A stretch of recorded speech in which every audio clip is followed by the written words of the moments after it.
Hello aspirants, welcome back to my channel UPSC with I M and S. हमने सविनय अवज्ञा आंदोलन last lecture में देखा था और हमारे 4-5 लेक्चर कंप्लीट हो चुके हैं। चलिए आज की क्लास हम शुरू करते हैं और आज का टॉपिक है प्रथम गोलमेज सम्मेलन। तो प्रथम हम सारे गोलमेज सम्मेलन देखेंगे, बहुत क्वेश्चंस आते हैं इनसे।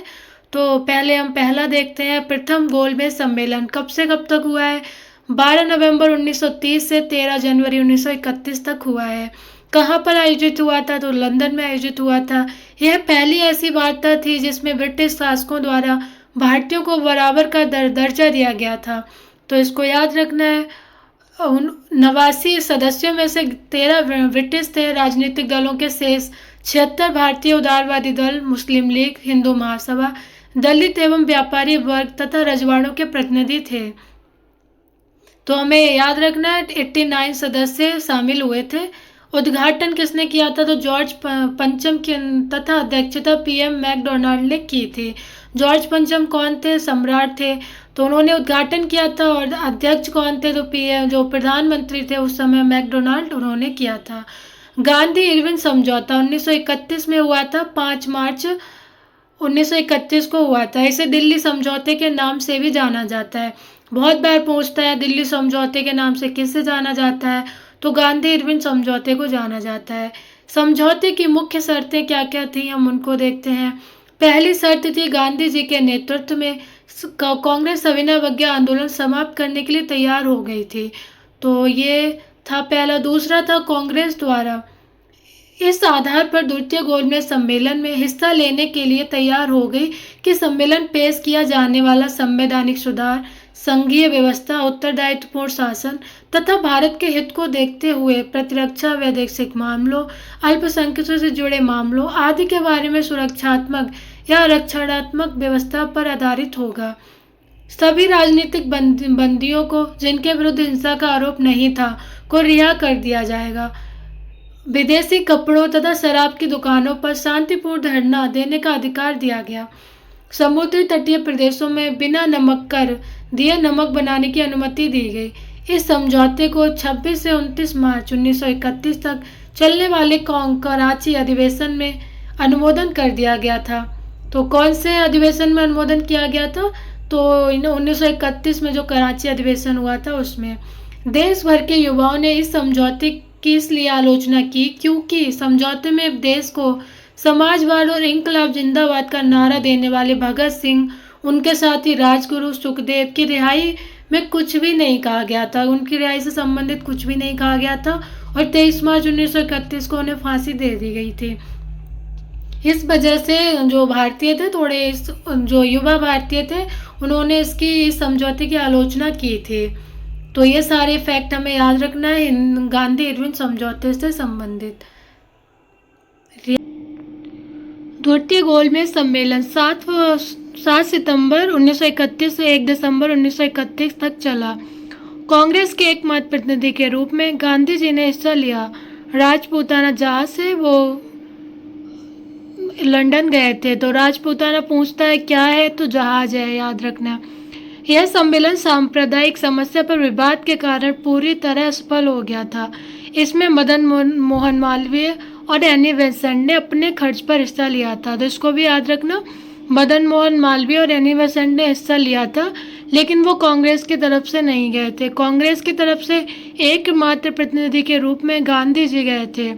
तो द्वितीय गोलमेज सम्मेलन याद रखना है, सितंबर 1931 से दिसंबर 1931 तक चला था।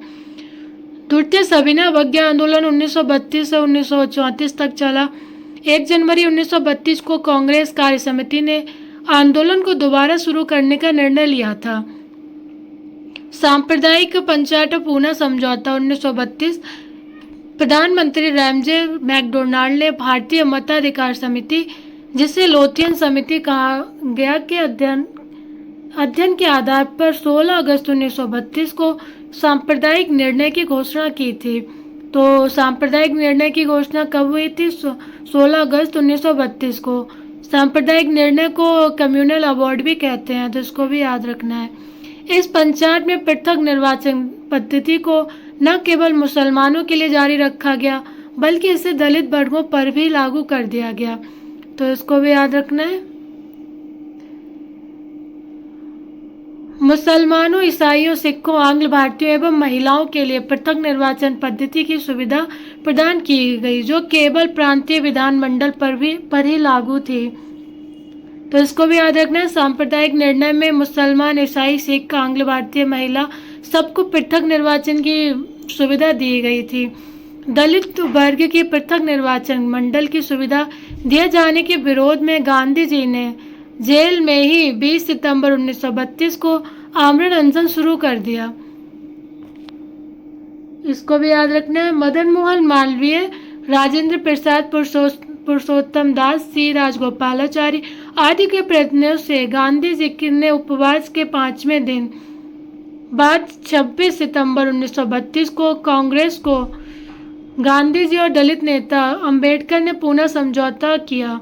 तो पूना समझौता कब हुआ? 26 सितंबर 1932 को। किसके बीच हुआ? गांधी जी और अंबेडकर के बीच। कहीं कहीं पे लिखा रहता है कि अंबेडकर और हिंदू नेताओं के प्रयत्नों से हिंदू और दलितों के मध्य किया गया था। तो इसको भी याद रखना है। जो भी ऑप्शन में दिया हो उस हिसाब से हम कर लेंगे।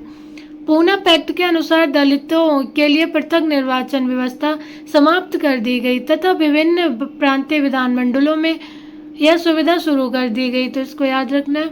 वायसराय ने भारतीयों के सामने युद्ध के बाद औपनिवेशिक स्वराज का पुराना वायदा दोहराया।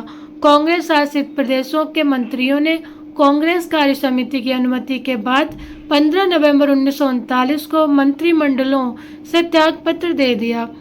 कांग्रेस मंत्रियों के त्यागपत्र के बाद मुस्लिम लीग ने दलित नेता भीमराव अंबेडकर के साथ 22 दिसंबर 1939 को मुक्ति दिवस मनाया। तो इसको याद रखना है। मुक्ति दिवस कब मनाएगा?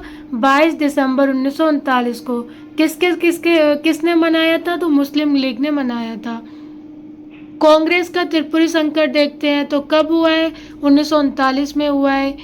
1939 में त्रिपुरी कांग्रेस के वार्षिक अधिवेशन में सुभाष चंद्र बोस दूसरी बार अध्यक्ष पद के उम्मीदवार बने। वे गांधी जी के पसंद के उम्मीदवार पट्टाभी सीतारमैया को परास्त कर दूसरी बार अध्यक्ष चुन लिए गए थे। बोस ने अप्रैल 1939 को इस्तीफा दे दिया। राजेंद्र प्रसाद को सुभाष की जगह नया कांग्रेस अध्यक्ष बनाया गया। तो याद रखना है कि सुभाष चंद्र बोस बने थे त्रिपुरी अधिवेशन के कांग्रेस अधिवेशन के अध्यक्ष, लेकिन गांधी जी चाह रहे थे कि सीतारमैया अध्यक्ष बने, लेकिन सुभाष चंद्र बोस बन गए थे। इसी की वजह से कांग्रेस की त्रिपुरी संकट संबंधित है। 3 मई 1939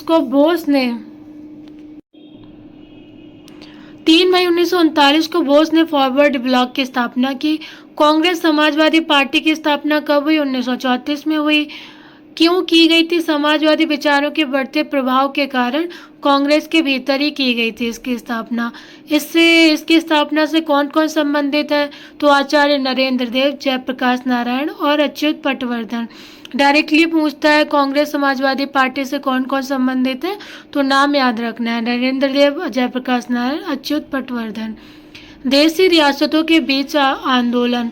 रियासतों की सबसे बड़ी रियासत हैदराबाद थी, जिसकी कुल जनसंख्या 1.65 करोड़ तथा वार्षिक आय 10 करोड़ रुपए थी। बस ये याद रख सकते हैं, रियासतों की सबसे बड़ी रियासत हैदराबाद थी और इतना जनसंख्या का मतलब नहीं है याद रखने का। 1939 में अखिल भारतीय राज्य जन सम्मेलन का अध्यक्ष प्रधान पंडित जवाहरलाल नेहरू को बनाया गया। तो इसको भी याद रखना है। अखिल भारतीय राज्य जन सम्मेलन का अध्यक्ष कौन बना था 1939 में? पंडित जवाहरलाल नेहरू। अगस्त प्रस्ताव देखते हैं कब हुआ? 1940 में हुआ। मार्च 1940 में कांग्रेस ने अपने रामगढ़ में आयोजित वार्षिक अधिवेशन में सरकार से कहा कि यदि वह केंद्र में एक अंतरिम राष्ट्रीय सरकार गठित करे तो कांग्रेस द्वितीय विश्व युद्ध में सरकार का सहयोग कर सकती है। कांग्रेस के इस प्रस्ताव के जवाब में तत्कालीन वायसराय लॉर्ड लिंलिथगो ने 8 अगस्त 1940 को अगस्त प्रस्ताव प्रस्तुत किया। तो अगस्त प्रस्ताव कब प्रस्तुत किया गया? 8 अगस्त 1940 को। किसके द्वारा? वायसराय लॉर्ड लिंलिथगो द्वारा। ये भी याद रखना है। इस मांग को स्वीकार करते हुए एक वैकल्पिक प्रस्ताव पेश किया गया। तो क्या क्या था? डोमिनियन स्टेट, युद्ध के बाद एक प्रतिनिधि मूलक संविधान निर्मात्री सभा का गठन, वायसराय की कार्यकारिणी में अति शीघ्र भारतीय सदस्यों की संख्या में वृद्धि, एक युद्ध सलाहकार परिषद का गठन। तो इन 4 मांगों के साथ एक वैकल्पिक प्रस्ताव पेश किया गया। डोमिनियन स्टेट को याद रख सकते हैं, पूछ लेता है और इतना भी इम्पोर्टेंट नहीं है। मुस्लिम लीग और पाकिस्तान की मांग। खिलाफत और असहयोग आंदोलन के समय हिंदुओं और मुसलमानों में जो एकता देखने को मिली वह एकता सांप्रदायिकता में बदल चुकी थी। 1933 से 1935 के बीच कैम्ब्रिज में पढ़ने वाले चौधरी रहमत अली नामक एक मुस्लिम छात्र ने एक पर्चा जारी कर पृथक राज्य पाकिस्तान की मांग की परिकल्पना को जारी किया। तो रहमत अली ने सबसे पहले पाकिस्तान की परिकल्पना जारी की थी, ये भी याद रखना है। 22 से 23 मार्च 1940 को मुस्लिम लीग के लाहौर अधिवेशन, जिसकी अध्यक्षता किसने की थी? जिन्ना ने की थी। डायरेक्टली भी पूछता है, लाहौर अधिवेशन मुस्लिम लीग की अध्यक्षता किसने की है? तो जिन्ना ने की है। कब हुआ था? 1940 में, मार्च 1940 में। पृथक पाकिस्तान की मांग, पाकिस्तान के निर्माण का प्रस्ताव पारित किया गया था। तो लाहौर अधिवेशन में ही पहली बार पृथक पाकिस्तान राज्य के निर्माण का प्रस्ताव पारित हुआ, परंतु प्रस्ताव में पाकिस्तान शब्द का जिक्र नहीं किया गया था, लेकिन पृथक राष्ट्र की मांग की गई थी। पृथक पाकिस्तान की मांग को पहली बार आंशिक सफलता 1942 के क्रिप्स प्रस्ताव में मिली थी। सरकार ने बांटो और राज करो की नीति ने पृथक पाकिस्तान की मांग को संरक्षण प्रदान किया। ये जरूर याद रखना है। लाहौर अधिवेशन मुस्लिम लीग का कब हुआ था? 1940 में। अध्यक्ष कौन थे? जिन्ना थे। पाकिस्तान के निर्माण का पहली बार प्रस्ताव रखा गया था, तो इसको याद रखना है प्रीलिम्स के लिए। व्यक्तिगत सत्याग्रह 1940 में हुआ, 17 अक्टूबर 1940 को हुआ। प्रथम सत्याग्रही के रूप में गांधी जी ने किसे चुना? तो विनोबा भावे को चुना था। दूसरे सत्याग्रही पंडित जवाहरलाल नेहरू थे, और तीसरे सत्याग्रही भी पूछता है तो ब्रह्मदत्त थे, उनका नाम भी याद रखना है। नेहरू रिपोर्ट की कुछ अनुशंसाएं हैं, उनको देख लेते हैं। राज्य का एकात्मक ढांचा, भारत को डोमिनियन का दर्जा देना, मूल अधिकार प्रदान करना। मूल अधिकार और डोमिनियन याद रखना बहुत पूछता है। मुसलमानों एवं अल्पसंख्यकों को आरक्षण की सुविधा दी गई थी। सिंध प्रांत को अलग प्रांत बनाया जाएगा, ऐसा भी कहा गया था। तो ये सारी प्रीलिम्स के लिए इम्पोर्टेंट है, मेंस के लिए आप सारी याद कर सकते हैं। क्रिप्स मिशन देखते हैं। तो द्वितीय विश्व युद्ध के दौरान क्रिप्स के नेतृत्व में 1942 में एक मिशन भारत आया, जो एक उद्घोषित प्रारूप में बंधा था। तो युद्धोत्तर काल के लिए ये एक प्रस्ताव क्रिप्स मिशन का था, जो उसमें क्या क्या अनुशंसाएं थी उनको देखते हैं। एक नए भारतीय संघ के लिए डोमिनियन स्टेट, जो इच्छा होने पर ब्रिटिश साम्राज्य से अलग हो सकता है। युद्ध के बाद ही विधानसभा बनाई जाएगी। इसमें कुछ लोग प्रांतीय सभाओं से चुने जाएंगे। ये सभाएं युद्ध के बाद होंगी। तो ऐसा बोला गया था। ब्रिटिश भारत के किसी भी प्रांत को, किसी भी देशी राज्य को अधिकार होगा कि वह संघ के बाहर अपनी मौजूदा हालत में बना रहे, अलग डोमिनियन भी बना सकता है, ऐसा बोला गया था। ब्रिटेन और विधानसभा में एक संधि हो, जिससे अंग्रेजी राज्य धार्मिक और जातीय अल्पसंख्यक वर्गों की रक्षा के लिए, जिसका उसने वादा किया है, शर्तें विधान में रख सके। असफलता देखते हैं, उसमें आपको इजीली पॉइंट समझ में आ जाएंगे। असफल क्यों हुआ था? डोमिनियन स्टेट का दर्जा देना, पूर्ण स्वतंत्रता के स्थान पर देशी रियासतों के प्रतिनिधियों को निर्वाचित होने के स्थान पर मनोनयन की व्यवस्था करना, कि देशी रियासत के प्रतिनिधि निर्वाचित नहीं होंगे बल्कि मनोनीत कर लिए जाएंगे। प्रांत को पृथक संविधान बनाने की व्यवस्था राष्ट्रीय एकता के विरुद्ध थी, जो बोला गया था कि वो अपना अलग डोमिनियन बना सकते हैं प्रांत, तो वो राष्ट्रीय एकता के विरुद्ध था। मुस्लिम लीग ने इस प्रस्ताव की आलोचना इसलिए की क्योंकि सांप्रदायिकता के आधार पर देश विभाजन की मांग नहीं मानी गई थी।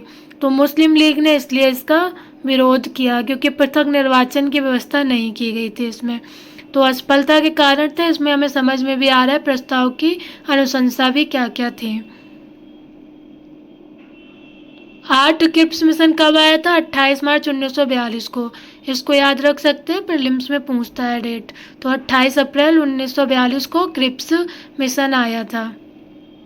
भारत छोड़ो आंदोलन 1942, इसे अगस्त क्रांति भी कहते हैं। पहले हमने अगस्त प्रस्ताव देखा था 1940, लेकिन भारत छोड़ो आंदोलन 1942 को अगस्त क्रांति भी कहते हैं। इसका बहुत ही प्रसिद्ध नारा क्या था? करो या मरो। तो इसको याद रखना है। महत्वपूर्ण तथ्य क्या थे इस आंदोलन से संबंधित, उनको भी देखते हैं। भारत छोड़ो आंदोलन 1942 अगस्त क्रांति भी कहते हैं इससे भारत छोड़ो आंदोलन को। तो अगस्त प्रस्ताव और अगस्त क्रांति में कंफ्यूज नहीं होना है। अगस्त प्रस्ताव हमने पहले देखा था, 1940 में हुआ था, और भारत छोड़ो आंदोलन को अगस्त क्रांति के नाम से भी जाना जाता है। 1942 में भारत छोड़ो आंदोलन की शुरुआत होती है। नारा क्या था? तो करो या मरो। इससे संबंधित महत्वपूर्ण फैक्ट है, हम उनको भी देख लेते हैं एक बार। 1942 के आंदोलन में गांधी जी के आमरण अनशन के विरोध में वायसराय की कार्यकारिणी के 3 सदस्य MS अड़े, NR सरकार और HP मोदी ने त्यागपत्र दे दिया था।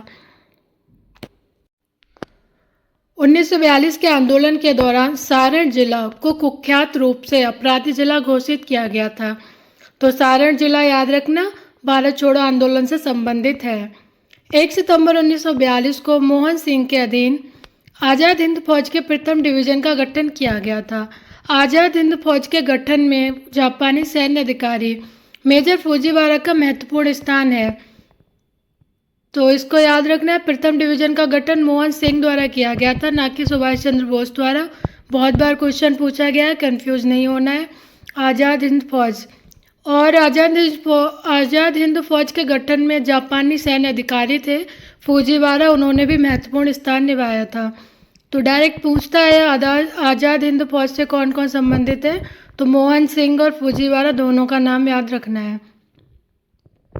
मार्च 1942 में टोक्यो में इंडियन लीग की स्थापना की गई थी।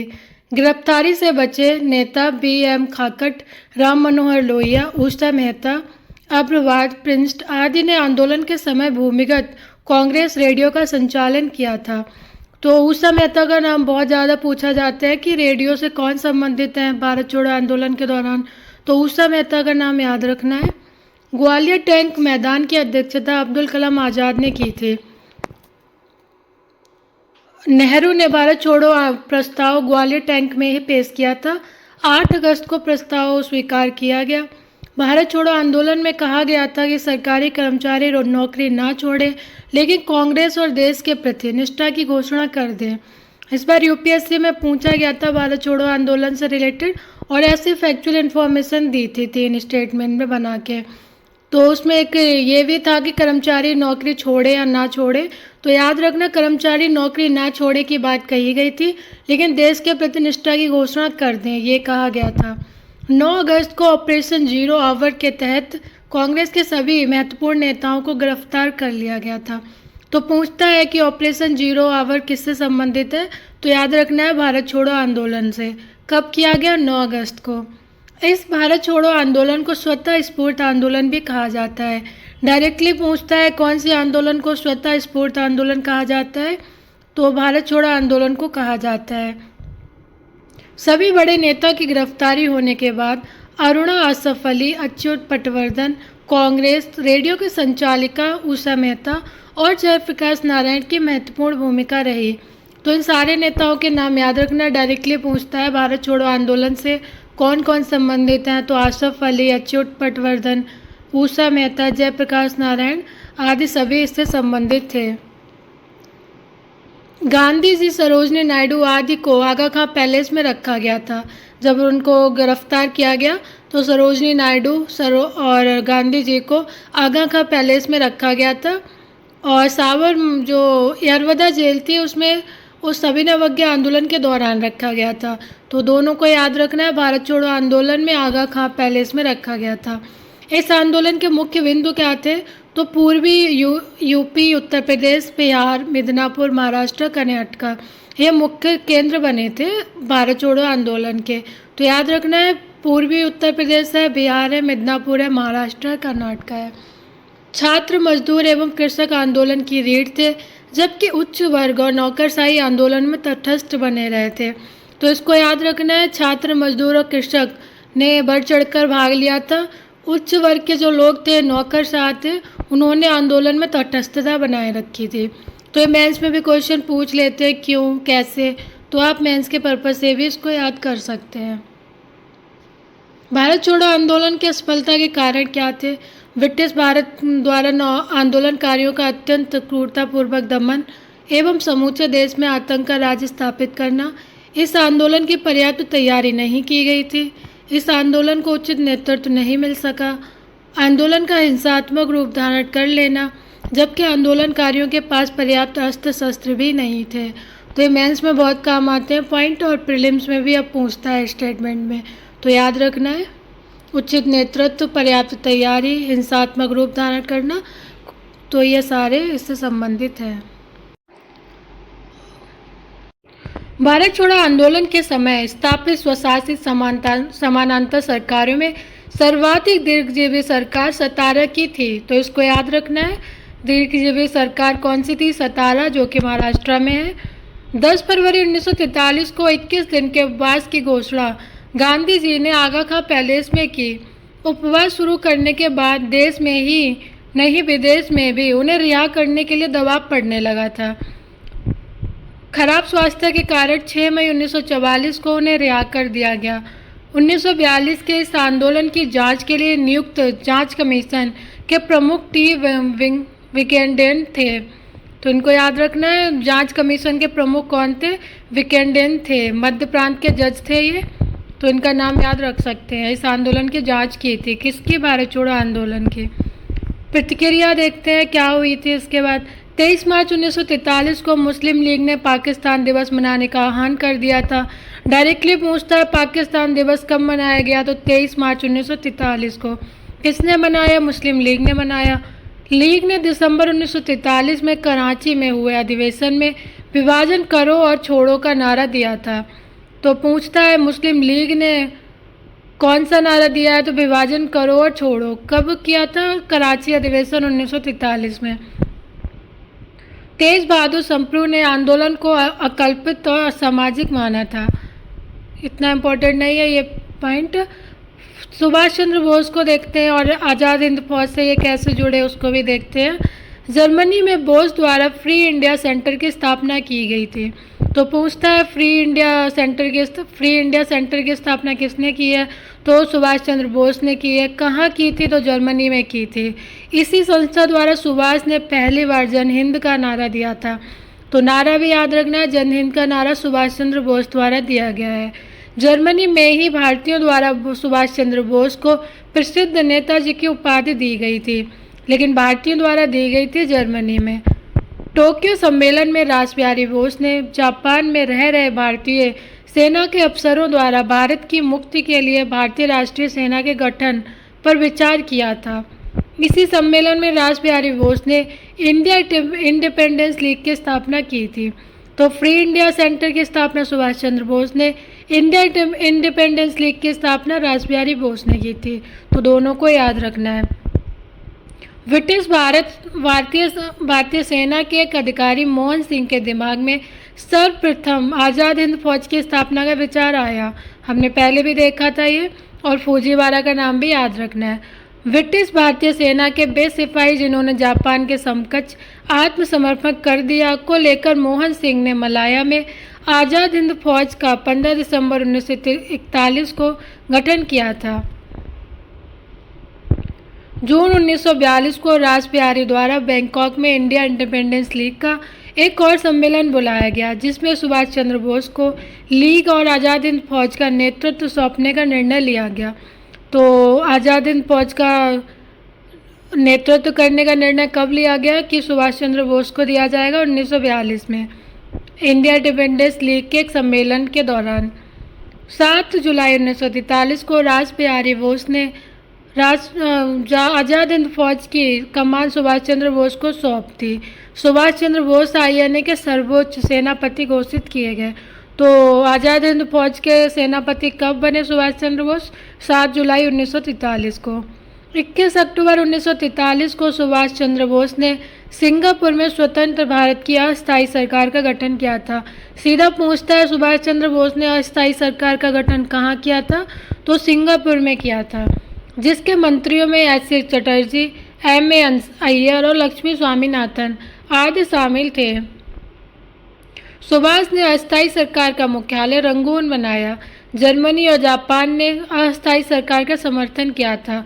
तो मुख्यालय कहाँ था अस्थायी सरकार का? रंगून में। स्थापना कहाँ की गई? सिंगापुर में। जर्मनी और जापान ने अस्थायी सरकार का समर्थन किया था। पूछता है तो इन चारों के नाम याद रखने हैं। सुभाष चंद्र बोस ने लक्ष्मीबाई के नाम से रानी झांसी रेजिडेंट महिलाओं के लिए स्थापित किया। आज़ाद हिंद फौज के 3 और ब्रिगेड का नाम Subhash brigade, Nehru brigade, Gandhi brigade रखा गया। 6 नवंबर 1943 को जापानी सेना ने फौज को अंडमान और निकोबार द्वीप सब सौंप दिया। INA जिसका नाम क्रमशः शहीद और स्वराज द्वीप रखा गया। तो अंडमान निकोबार का याद रखना है, शहीद और स्वराज द्वीप रखा गया था। 18 अगस्त 1945 को ताइकू हवाई अड्डे पर हुई हवाई दुर्घटना में सुभाष चंद्र बोस मारे गए। सुभाष चंद्र बोस ने पहली बार गांधी जी को राष्ट्रपिता के रूप में संबोधित किया था। तो डेट पूछ लेता है, डेट भी याद रखनी है। 6 जुलाई 1944 को सुभाष चंद्र बोस ने गांधी जी को राष्ट्रपिता के रूप में संबोधित किया। INA का प्रतीक क्या था? आज़ाद हिंद फौज का प्रतीक क्या था? झंडे पर दहाड़ता हुआ बाघ। दिल्ली चलो का नारा इसी समय सुभाष चंद्र बोस ने दिया था। तो दिल्ली चलो याद रखना है, सुभाष चंद्र बोस द्वारा दिया गया नारा है। बेवेल योजना देखते हैं और शिमला सम्मेलन। अक्टूबर 1943 को लिनलिथगो की जगह लॉर्ड बेवेल भारत के वायसराय बनकर आए। 14 जून 1945 को बेवेल ने बेवेल योजना प्रस्तुत की, जिसकी प्रमुख बातें क्या थी? केंद्र में एक नई कार्यकारी परिषद का गठन हो, जिसमें वायसराय तथा कमांडर इन चीफ के अलावा शेष सदस्य भारतीय हों। कार्यकारी परिषद एक अंतरिम व्यवस्था थी जिसे तब तक देश का शासन चलाना था जब तक कि एक नए अस्थायी संविधान पर आम सहमति नहीं हो जाती। बेवेल प्रस्ताव पर विचार विमर्श हेतु शिमला में 25 जून 1945 को शिमला सम्मेलन का आयोजन किया गया था। तो इसको याद रखना है। पूछता है शिमला सम्मेलन कब हुआ था? 25 जून 1945 को। कहाँ हुआ था? शिमला में ही हुआ था। क्यों हुआ था? बेवेल प्रस्ताव पर विचार विमर्श करने हेतु। शिमला सम्मेलन में कांग्रेस के प्रतिनिधि के रूप में अब्दुल कलाम आज़ाद और मुस्लिम लीग के मोहम्मद अली जिन्ना ने हिस्सा लिया था। सम्मेलन में जिन्ना द्वारा प्रस्तुत प्रस्ताव की वायसराय की कार्यकारिणी के सभी मुस्लिम सदस्य लीग से ही लिए जाए, क्योंकि मुस्लिम लीग ही मुसलमानों की एकमात्र प्रतिनिधि संस्था है जो सम्मेलन की असफलता का कारण बना। तो शिमला सम्मेलन असफल हुआ था, ये भी याद रखना है। जिन्ना ने इस अनुचित और अप्रजातांत्रिक प्रस्ताव का कांग्रेस ने विरोध किया। बेवेल ने 14 सदस्यों वाली वायसराय की कार्यकारिणी परिषद की नियुक्ति की। 14 सदस्यों वाली परिषद में 6 स्थान मुसलमान सदस्यों को मिले। तो याद रखना, 14 सदस्यों वाली परिषद में 6 स्थान मुसलमान सदस्यों को मिले थे, फिर भी जिन्ना ने विरोध किया। भारत की कुल जनसंख्या में मुसलमान केवल 25% थे, 25% थे। इसके बावजूद भी मुस्लिम लीग को संतुष्ट करने के लिए 14 में से 6 सदस्य मुसलमानों में से चुने गए। फिर भी लीग ने इस योजना का विरोध किया। अंततः बेवेल ने इस योजना को निरस्त कर दिया। किसको? बेवेल योजना को, जो 1945 में आई, जिसके लिए ही शिमला सम्मेलन आयोजित किया गया था। ये सारे फैक्ट याद रखने हैं। अब्दुल कलाम आज़ाद ने शिमला सम्मेलन की असफलता को भारत के राजनीतिक इतिहास में एक जल विभाजक की संज्ञा दी। तो याद रखना, जल विभाजक की संज्ञा किसे दी जाती है? शिमला सम्मेलन की असफलता को। और किसने बोला था जल विभाजक की संज्ञा? अब्दुल कलाम आज़ाद ने। आज़ाद हिंद फौज पर मुकदमा चलाया गया था, तो उससे रिलेटेड कुछ फैक्ट हैं, हम उनको भी देख लेते हैं। सारा बहुत ही फैक्चुअल इन्फॉर्मेशन है, आपको 1-2 बार में याद नहीं होगा। आप बार बार सुनेंगे, देखेंगे, जब जाके ही फैक्ट याद हो जाएंगे। स्पेक्ट्रम में जो भी फैक्चुअल इन्फॉर्मेशन थी प्रीलिम्स के लिए, वो सारी कवर की है। PYQ जो घटना चक्र में दिए हैं, वो सारी इन्फॉर्मेशन इन सारे लेक्चरों में कवर कर ली है।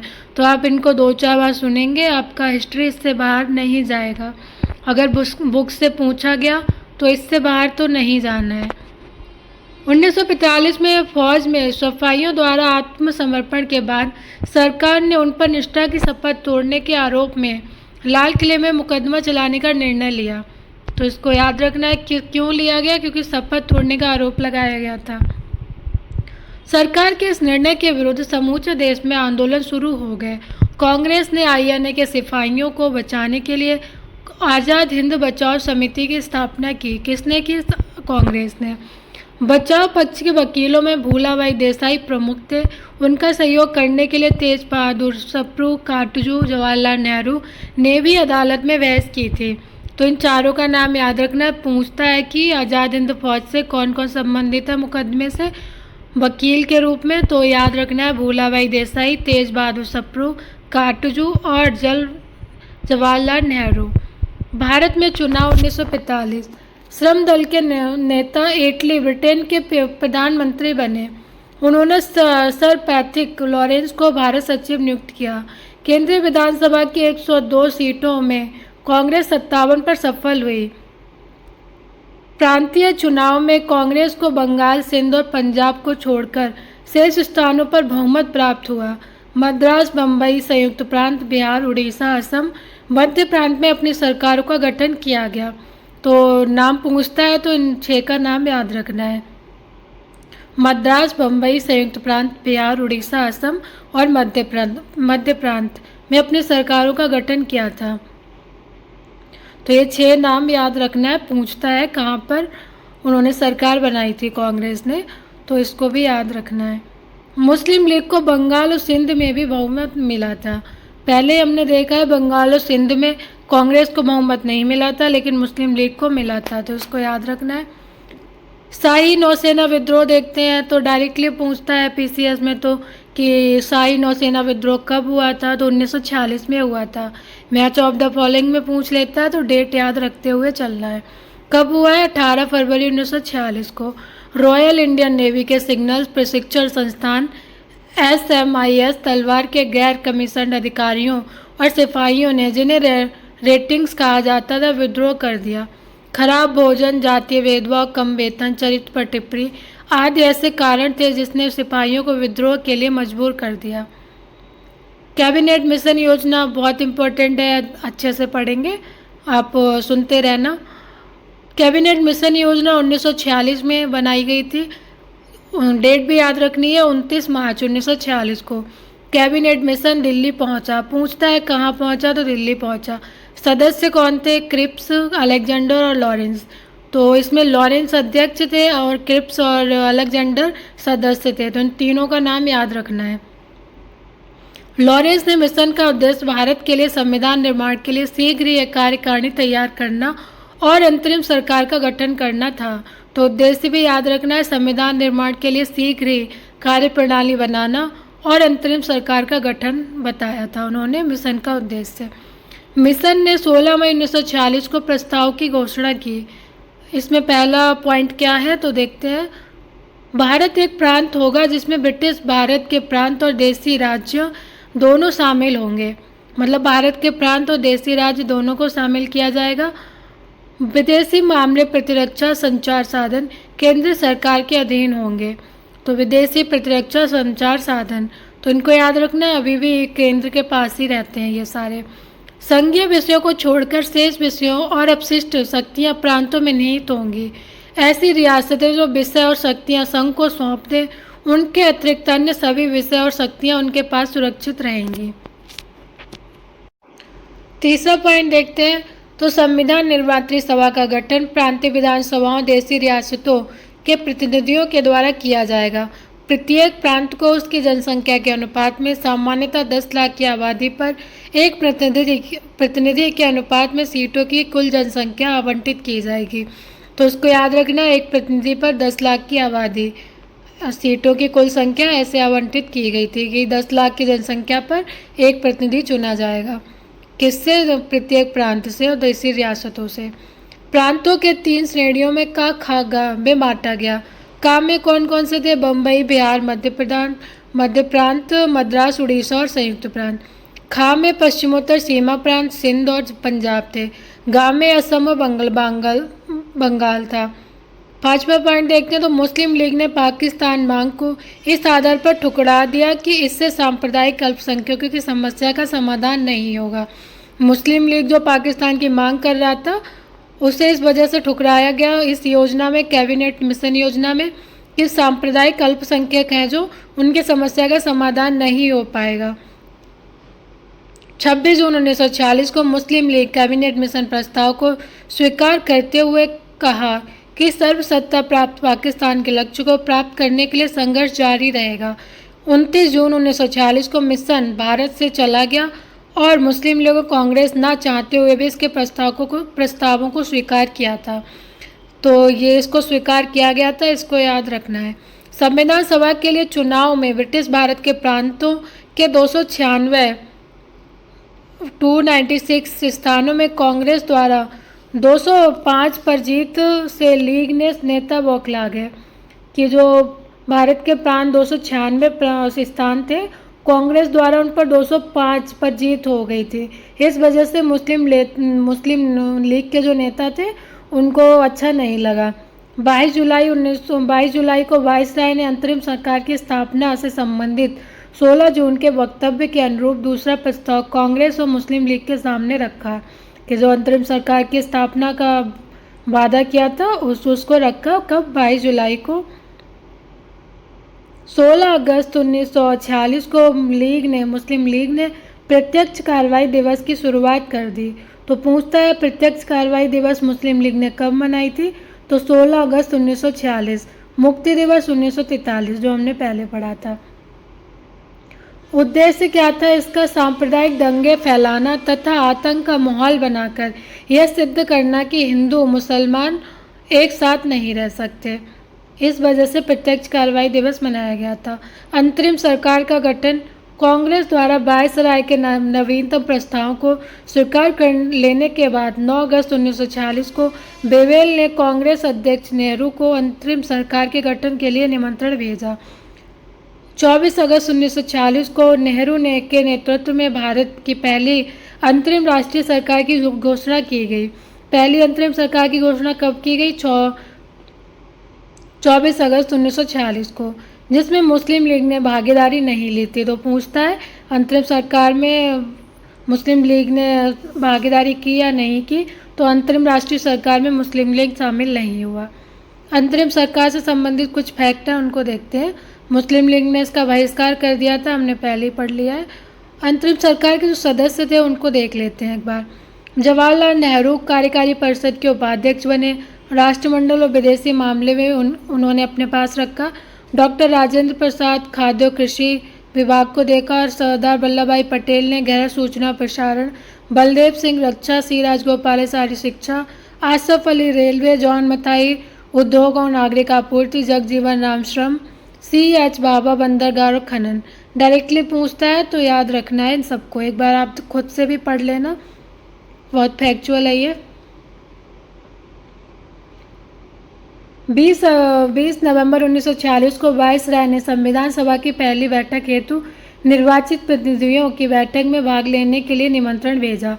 9 अगस्त 1946 को दिल्ली में संविधान सभा की पहली बैठक हुई थी, जिसका मुस्लिम लीग ने बहिष्कार कर दिया था। हंसा मेहता, दुर्गाबाई देशमुख, सरोजनी नायडू संविधान सभा की महिला सदस्य थी। तो पूछता है संविधान सभा में कौन महिला सदस्य थी?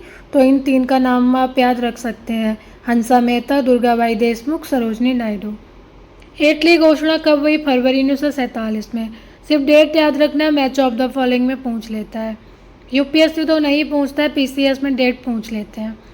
ब्रिटेन में श्रमिक दल में प्रधानमंत्री एटली ने हाउस ऑफ कॉमन्स में 20 फरवरी 1947 को एक ऐतिहासिक घोषणा करते हुए कहा कि अंग्रेज जून 1948 के पहले ही उत्तरदायी लोगों को सत्ता हस्तांतरित करने के उपरांत भारत छोड़ देंगे।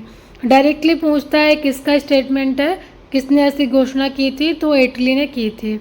कब की थी? जून 1948 में। 20 फरवरी 1947 में घोषणा की थी और जून 1948 तक के पहले लोगों को उत्तरदायी शासन सौंप देंगे, ऐसा बोला गया था। इटली ने लॉर्ड वेवेल के स्थान पर लॉर्ड माउंटबेटन को भारत का वायसराय नियुक्त किया। तो माउंटबेटन योजना के साथ लॉर्ड माउंटबेटन भारत आए। कब आए? जून 1947 में माउंटबेटन योजना प्रस्तुत की गई। 22 मार्च 1947 को भारत के 34वें और अंतरिम British governor general Lord Mountbatten Bharat आए, जिनका एकमात्र उद्देश्य था अतिशीघ्र भारत को पूर्ण स्वतंत्रता देना। माउंटबेटन ने 15 अगस्त 1947 को भारतीयों को सत्ता सौंपने का दिन निर्धारित किया। कब किया? 15 अगस्त 1947 को। व्यवस्था की स्थिति में कांग्रेस की ओर से पंडित जवाहरलाल नेहरू, सरदार पटेल ने विभाजन की योजना को स्वीकार कर लिया, लेकिन गांधी जी अंत तक विभाजन का कड़ा विरोध करते रहे थे। 3 जून 1947 को प्रधानमंत्री एटली ने हाउस ऑफ कॉमन्स में विभाजन योजना की घोषणा कर दी। माउंटबेटन योजना या 3 जून योजना का प्रस्ताव इस प्रकार था: मुस्लिम बहुसंख्यक क्षेत्र यदि चाहे तो अलग अधिराज्य बना सकते हैं, पर इसके लिए एक नई संविधान सभा बैठेगी। बंगाल और पंजाब की प्रांतीय विधानसभाओं को 2 पृथक पृथक भाग होंगे। उत्तर पश्चिमी सीमा प्रांत में जनमत संग्रह द्वारा यह निश्चित किया जाएगा कि वे पाकिस्तान में मिलना चाहते हैं या नहीं। असम के मुस्लिम बहुल इलाके सिलट जिले में इसी तरह का जनमत संग्रह होना था। सिंध और बलूचिस्तान के मामले में संबद्ध प्रांतीय विधानमंडल को सीधे निर्णय लेना था।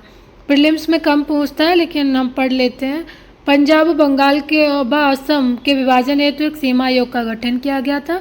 तो याद रखना है, पंजाब, बंगाल और असम के विभाजन हेतु एक सीमा आयोग का गठन किया गया। रजवाड़ों को इस बात का निर्णय लेना था कि वे भारत में रहना चाहते हैं या फिर पाकिस्तान में। भारतीय स्वतंत्रता एक्ट 1947 में बना। रियासतों का एकीकरण उत्तरदायित्व किसको सौंपा गया? सरदार वल्लभ भाई पटेल को। 15 अगस्त 1947 तक 136 भारतीय राज्यों ने भारत में सम्मिलित होना स्वीकार कर लिया था। केवल जूनागढ़, हैदराबाद, कश्मीर 3 राज्य ऐसे थे जिन्होंने भारत में सम्मिलित होने से इनकार कर दिया था।